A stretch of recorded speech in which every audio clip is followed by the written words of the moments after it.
my parents are in their 80s, and they have been victimized by scammers a couple of times in the last year. So there have been 3 instances in the last 10 months. So somebody got access to my mother's bank account and wired $20,000 out. And, I got on the phone with the bank, and, I got them to walk me through, and they said, well, this is going on. And I did some research, and I said, look, if you look at my mother's account, she's never wired money before, right? You took a wire order, you sent it to a bank that just got fined $300 million for fraud. If you reached out to that bank, they would tell you the account was opened 2 days before the wire transfer in the name of a company that was set up a week earlier. The money was taken out 5 minutes after the wire transfer went through, and the account was never accessed again. That sounds a lot like fraud to me, right? And I got access to the wire order because you can actually apparently get access, which I had no idea. I'm spending an inordinate amount of time calling the bank for them and calling the insurance company for them. And it's super, super frustrating. And in large part, it's super frustrating because the people on the other end of the phone are reading from scripts. And I don't like to be the, hey, yeah, so I've been doing cyber longer than you've been alive, and what you just told me is wrong. I don't want to be that person. But sometimes you don't have a choice. The bank is like, I'm sorry. I said, if you apologize one more time, I'm going to lose my temper. I'm not interested in your apology. I'm interested in getting my mother her money back, right? Eventually, she got her money back, but it took 3 months. We then moved her to a different bank. About a month ago, my mother calls me on a Friday at 3:45 p.m. and says, so I got a text this morning from the Treasury Department. And I went, no, you didn't.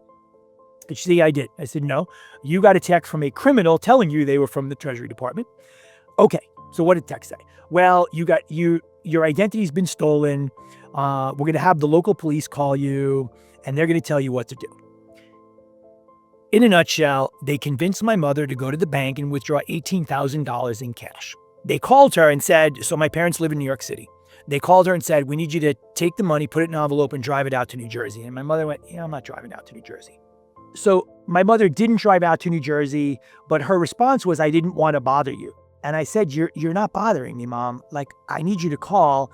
And I kind of laid down some rules. I said, from now on, anyone calls you about your bank, your credit card, your insurance, whatever, you call me. If I don't pick up, call Deb, my wife. She doesn't pick up, call the kids. If they don't pick up, call my cousin.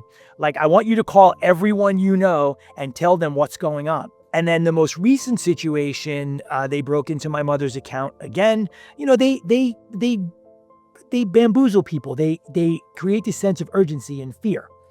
And, my mother gave them stuff.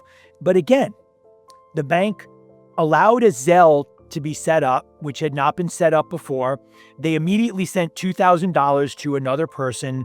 And then there were 10 transactions of $500 transferring money into Robinhood. So my mother was in the account. She noticed a bunch of money was missing. She called the bank. The bank said, oh, yeah, this is fraud. They shut down the accounts. They created new ones. My mother went into the branch. Okay, that's fine. Well, now I have now decided I'm going to cut my parents out of the authentication pathway. The last conversation I had with her about this was, look, I'm not trying to take any of your power away. I don't want to take your agency away. You and Dad are more than capable of living on your own. I just want to help sort of remove you from the risk of this happening again. And when I have problems, I'm a big person. You know what? You want to talk about blame? We could do that later. But right now, we got a problem. Let's fix the problem, right? Let's get everybody back up and running. And whatever that is, and it's not necessarily just at work. Sometimes it's with my wife. Sometimes it's with my kids. Sometimes it's with my friends. Like, let's get a solution out there, and then we can go revisit how that happened in the first place. And I think that corporate environments, especially in the U.S., tend to be more about blame than they are about solving problems. And I think that is a recipe for misery and unhappiness. And, my parents are like, I'm so dumb. No, you're not. I know people who do what I do who get caught. I had a situation, a guy that I am connected to on LinkedIn who I don't know sent me a direct message. He said, hey, do you have any contacts at the FBI? I said, yeah. I said, but I need some contacts because I may know someone, or maybe I know someone that knows someone. So he writes me this text and he's like, well, I have this going on. And he feels like he's under investigation. He's trying to protect his family. And I go, okay. I said, let me see. And then he's like, hey, I'm worried that people are eavesdropping. Can we move this conversation over to Signal? I said, okay. And then he sends me a note. Hey, I'm really concerned. I need you to send me this code. Now, I don't really know Signal that well. So I did some research, and it turns out you're not supposed to send this code to anyone unless you really know them.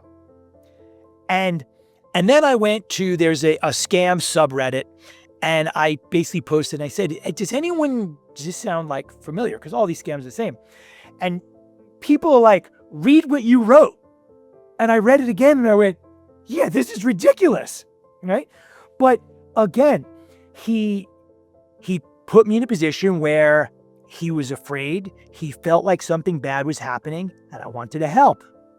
So, of course, I then blocked him, and, but like, this is what's going on, right? These bad actors are really good. And even when I spoke to my mom, I told her, I said, anyone calls you, they're lying.